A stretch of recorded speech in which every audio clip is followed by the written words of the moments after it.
So, as of recording this, a few days ago on the 14th of November, I beat the main story and a few of the side quests, which I've done since then, on the new Marvel Spider-Man Miles Morales, which I pre-ordered, so I got it on launch day.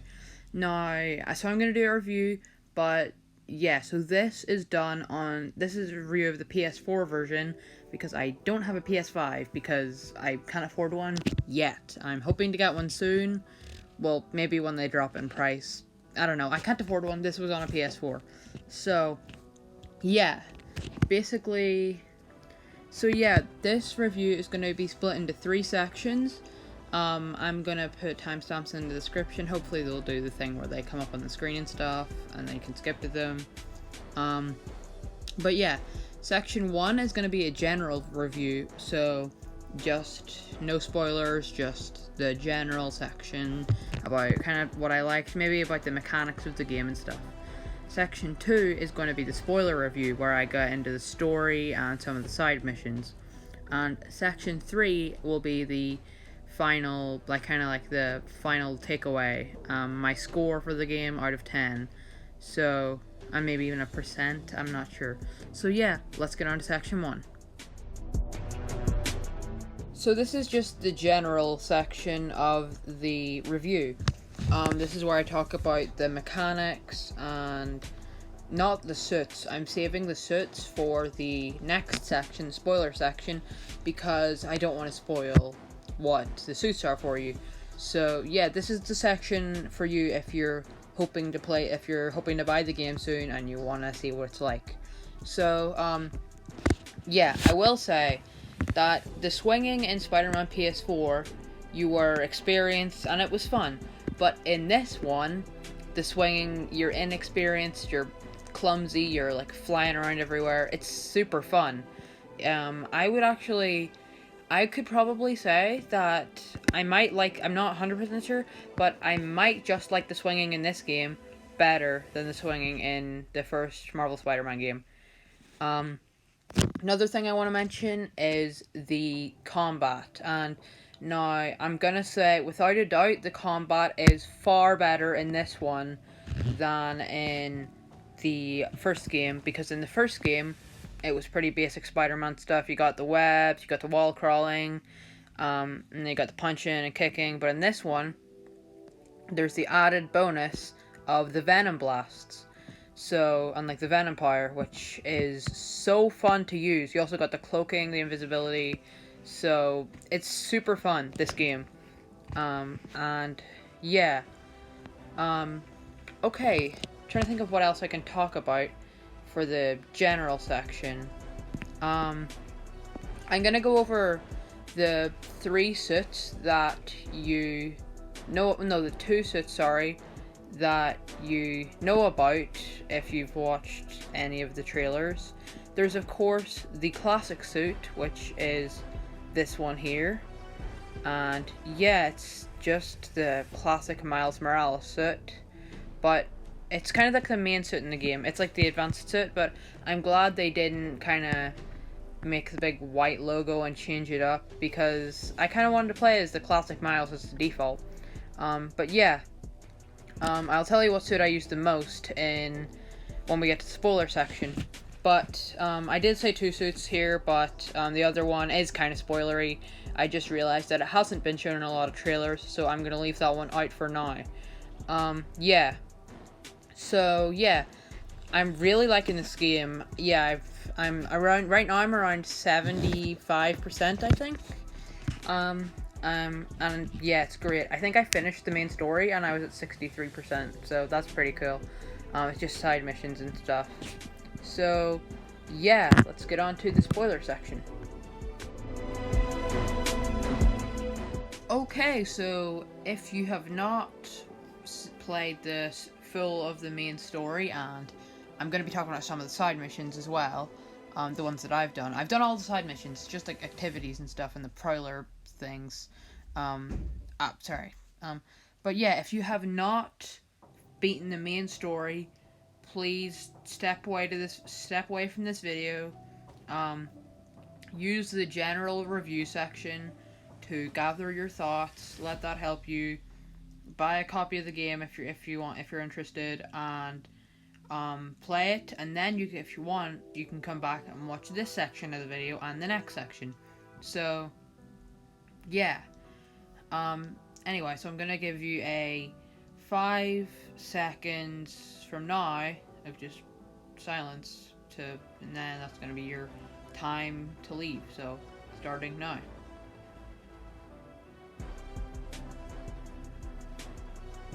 Alright, are you gone? Great. So for those of you that are still here, I'm gonna assume that you have played the main story. And if you haven't, you just might not care for spoilers. Which, yep, okay. You do you. But, yeah, this game, the story, I know everyone says this, but the story was quite short in this game.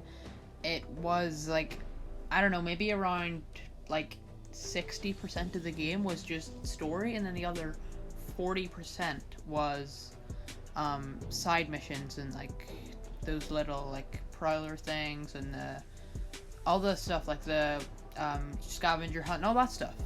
But yeah, so basically we're gonna mostly be talking about the main story here. So for the main story, yeah, it's basically 1 year after Spider-Man PS4. You probably know this since you played it. Yada yada yada, everything happens. But yeah, so first I want to talk about, I did make a video about this when it was revealed for the remaster of Spider-Man PS4, Peter's new face. After actually seeing it in-game, in this game, since it does show up at the start, Peter is in the start, I don't mind it. At the time, I did not like it at all. I was like, nope, get rid of this, bring John Bobniak back. But now that I've seen it in game, Ben Jordan is quite good as Peter Parker. But from the clips that I have seen of Marvel Spider-Man Remastered, the emotion, he does not show enough emotion. I'm not saying that's his fault. It might just be like the way it was rendered. But yeah. So yeah, I'd say the new face is not as good as the original, but it's good. It's not awful.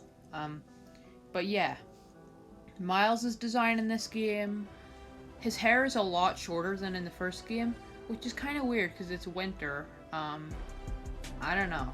And that one was like, when was that one? Summer? Yeah, it's kind of weird. His hair was just kind of like, it was kind of like longer, and this one he kind of has like a faded, like it kind of fades at the back. I don't know any hair terminology, but yeah, it's like really short, and it looks good in the game. And it's kind of fitting in the universe of the game and stuff. And yeah, so some characters from the game that I'm gonna give my thoughts on. Miles, he was great, way better than the first game, probably because he was the main character, not a side character. Ganke was great. I haven't read many of the Miles Morales comics. I think I've read like 1 or 2, but Ganke was great in this. And he didn't have a big role in Spider-Verse, so I wasn't, going into this, I was not very familiar with Ganke as a character, but that was, from what I saw of him, it was great. But yeah, so Rio Morales, Miles' mom, was pretty good in this game. She wasn't in the first one much. She was kind of like in a few scenes, and that was it. Just kind of introducing Miles scenes, but she was really good in this game. Like, because she was doing the rally, the campaign, and yeah, if you kind of stay afterwards, like do some of the side missions, swing around a bit, it is confirmed that she does win and becomes the councilwoman, which is great. So you also got Finn Mason, which is, spoilers, the Tinkerer, and she is, of course, a female version of the Tinker in the comics, Phineas Mason.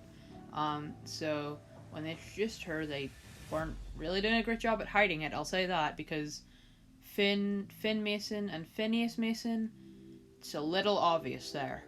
But, yeah. So, this is Finn and the Tinkerer. Finn was, like, quite good, but I had a few issues with the Tinker and Finn. My main issue is whenever Miles doesn't tell her he's Spider-Man, she's all like she's all like blaming him for everything. Like, what, are you gonna lie to me again? You didn't lie to me about being Spider-Man, you bitch. Well, she's just kind of bitching at him for no reason, even though she didn't tell him that she was the Tinkerer. So it's kind of like you didn't say that to him either, so that doesn't make any sense why you're mad at him. But yeah, I think in the when she's not being the Tinkerer, she's okay. She's fine. I don't hate her. But when she is being the Tinkerer, I like kind of the look of the Tinkerer on the Underground as a whole. But the writing, the kind of bit where she was mad at Miles, it what didn't make a lot of sense. She was like a little bit like I was a little bit like, you don't really get to be mad at him because you didn't tell him either. So that was a bit strange, but yeah. Of course, Aaron Davis, the Prowler, is in this game, and he's great. He's my favorite villain in the game. He's not really a villain. He's more of an anti-hero kind of character in this game, but he is usually a villain, so we're putting him in the villain section. I love the Prowler suit in this. I'd say probably I like the Spider-Verse one more since it's like a lot more cartoony and a lot more wacky, and this one's like armored, which is not really. It kind of looks like Iron Man, but I kind of get it. Like it fits in this universe, like how they made Shocker instead of having like a freaking yellow skin suit with like crosses all over it. Um, he had a bunch of armor, so they did that with the Prowler as well. They kind of replaced the freaking bodysuit with armor, which I think works really well for this universe because it's trying to make it seem like it could happen, but not as grounded as say the Nolan Batman movies or what the Amazing Spider-Man one tried to be. It failed at being grounded. It still is a kind of fantasy universe, but it's also kind of has the kind of like wow kind of universe as like the other Spider-Man, like the Spider-Man movies and cartoons and everything. So yeah, the Prowler was great. But now let's get to the Underground as a whole. I didn't really care for. I kind of thought they were okay, but that was just about it. They were just okay. They were good antagonists. Roxxon, I do maybe have a bit of a problem with. No, not he. They are like, they're just kind of, I don't know why, but from, the Sable guys from the first game, they kind of felt like just a reskin of those guys. And can I just mention Simon Krieger, who just looks like Eddie Brock from Spider-Man 3? He is like, I kind of expected something a bit better from this game. Like, I expected him to be better. Um, like a better villain. He was just kind of your standard evil business guy doing evil business guy things. Yeah, but like he was just the overly evil business guy. So didn't really care for him. He could have been a lot better in my opinion. They could have kind of done something like a toned down version of Kingpin or something like that. Gave him a little bit of more motivation. So yeah. Another thing. Yeah. So those are kind of a few of the characters. Also, Peter, he's fine. Pretty much the same as the first game, but a different face. So pretty much the same as the remaster, which I haven't played. So yeah, I want to talk now about suits. So some suits that I do like some of my favorite suits are, I accidentally finished the game in the Spider-Verse suit. So all the big impactful cutscenes were in that, which I kind of regret. I was like, that's a little less impactful. But yeah. So that was fine. That was pretty good. Um, yeah. Basically, so that's that one. The spider cat suit is you know the spider cat suit if you've looked at Insomniac's Instagram at all. They've shared a lot about it. You get it from doing. Yeah, I think you have to do two side missions. Yeah, you have to do The one where you have to find Tao from the Bodega's cat, who's named Spider-Man after the original Spider-Man, and then one where you go pick him up and yeah, you get the Spider-Cat suit. The mask kind of looks a little weird in that one, but you get used to it. Well, at least I did, because I kind of thought it looked weird at the start. But yeah, also another favorite of mine is the winter suit, which is just a classic suit for the game, kind of, but with a scarf and leg warmers and a hat and like earmuffs. And I like this one. I wouldn't see myself like really using it that much, but I would always use it for the side missions because of kind of how you got it in the game from Healy, that was a good side mission. You kind of had the good emotional aspects to it, as well as the fun aspects, and the Kingpin, it was kind of cool to see him come back, even if it's not in a physical form, it's on a little screen. But yeah, I'd say I feel like they could have done more with him, or maybe put him in the main story, but then it would have kind of gotten overstuffed, and I kind of liked what they did with him. So yeah. Yeah, the post-credit scenes I want to talk about. The first post-credit scene was just basically, I think it takes place around the same time as the end of Marvel Spider-Man Miles Morales, because you catch up with the characters from the post-credit scene of the first game. You got Norman, and he's like telling this guy who is Kurt Connors, aka the Lizard, who's working on Harry with the kind of Venom symbiote. And he's like, take him out, yada yada yada. And then Kurt Connors is like, yeah, but it's too soon. And he's like, I don't care, take him out. And then I think, if my memory's working, like, there's like Venom happens. No, Venom, not Venom the character, but like there's a little bit of Venom. And I think it's from like, it kind of makes it look like you're Harry Osborn, even though he's not conscious at the time.